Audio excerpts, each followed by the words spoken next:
Hello guys, welcome to Pakistani real reaction. तो कैसे हैं आप सब? उम्मीद है आप सब बढ़िया होंगे और मजे में होंगे। मेरा नाम है से मैं हूं मुबशिर। सो गाइस, सदी की सबसे बड़ी अमेरिका और भारत की डील हो गई है। न्यूक्लियर डील है। कोई 50 साल का सूखा खत्म हो गया है भारत में।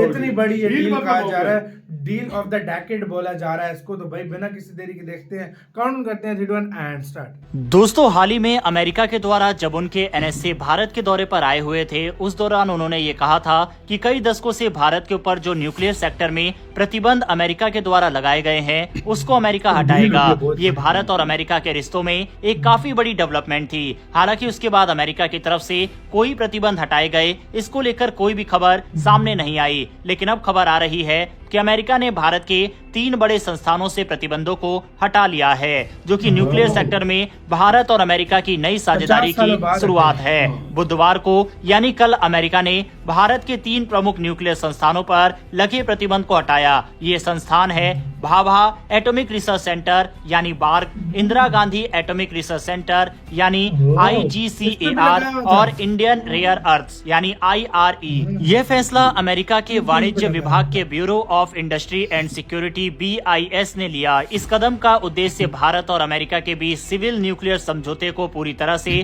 लागू करना है, जिसे 16 साल पहले अंतिम रूप दिया गया था। अमेरिकी national security adviser Jake Sullivan ने पिछले हफ्ते IIT दिल्ली में दिए गए अपने भाषण में ये घोषणा की थी। उन्होंने कहा था कि भारत और अमेरिका के बीच न्यूक्लियर साझेदारी में जो बाधाएं थी, उन्हें हटाने का समय आ गया है। उन्होंने ये भी कहा कि अमेरिका भारत के साथ सिविल न्यूक्लियर टेक्नोलॉजी को साझा करने के लिए लंबे समय से चल रही रुकावटों को दूर करने के लिए जरूरी कदम उठा रहा है। भारत और अमेरिका के बीच न्यूक्लियर सहयोग की शुरुआत 2005 में हुई, जब तत्कालीन प्रधानमंत्री डॉक्टर मनमोहन सिंह और अमेरिकी राष्ट्रपति जॉर्ज W बुश ने इस दिशा में पहल की। ये समझौता 2008 में लागू हुआ। इसका उद्देश्य भारत को सिविल न्यूक्लियर टेक्नोलॉजी प्रदान करना और ऊर्जा सहयोग को बढ़ावा देना था। हालांकि बीते सालों में कुछ प्रतिबंधों और कानूनी अड़चनों के चलते इस समझौते को पूरी तरह लागू नहीं किया जा सका।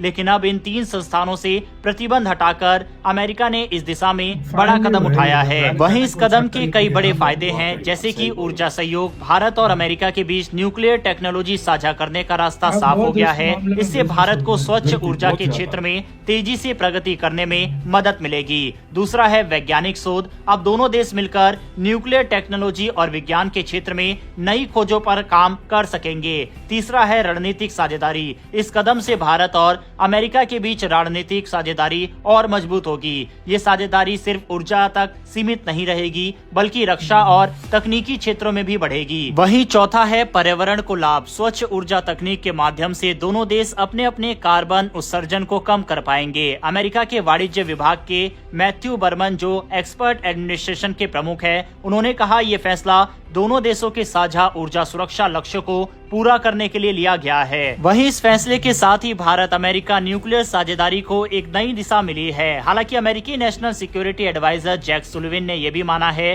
कि बीते 20 सालों में दोनों देशों ने इस समझौते को पूरी तरह लागू करने में धीमी गति दिखाई, लेकिन अब बाइडेन प्रशासन ने इसे पूरी तरह से लागू करने का संकल्प लिया है। इसके अलावा अमेरिका की तरफ से उठाए गए इस कदम के बाद भारत स्पेस सेक्टर के साथ ही डिफेंस सेक्टर में भी मिसाइल वगैरह का विकास साथ में मिलकर कर सकता है और दोनों देश एक दूसरे के साथ तकनीक वगैरह साझा कर सकते हैं। बहरहाल इस खबर के ऊपर अपनी राय कमेंट बॉक्स में लिखकर बताइएगा। बढ़ते हमारी अगली खबर की तरफ, और ये खबर भी अमेरिका की बड़ी कंपनी मेटा की तरफ से निकलकर सामने आ रही है। हाल ही में मेटा यानी फेसबुक के संस्थापक मार्क जुकरबर्ग ने एक पॉडकास्ट के दौरान ब्लंडर कर दिया था, जिसका खामियाजा उनकी कंपनी को काफी ज्यादा भुगतने को मिला और भारत के अंदर उनका काफी विरोध हुआ, जिसके बाद भारत के मंत्री ने जमकर मार्क जुकरबर्ग को सुनाया, जिसके बाद उन्हें माफी भी मांगनी पड़ी। दरअसल हाल ही में मार्क जुकरबर्ग जो रोगन के पॉडकास्ट में गए थे, जहां पर उन्होंने ये कहा था कि हाल ही में जितने भी इलेक्शन पूरी दुनिया में हुए हैं, उसमें रूलिंग पार्टी ने चीटिंग से इलेक्शन जीता है। सभी रूलिंग पार्टी की हार हुई है, लेकिन धोखेबाजी से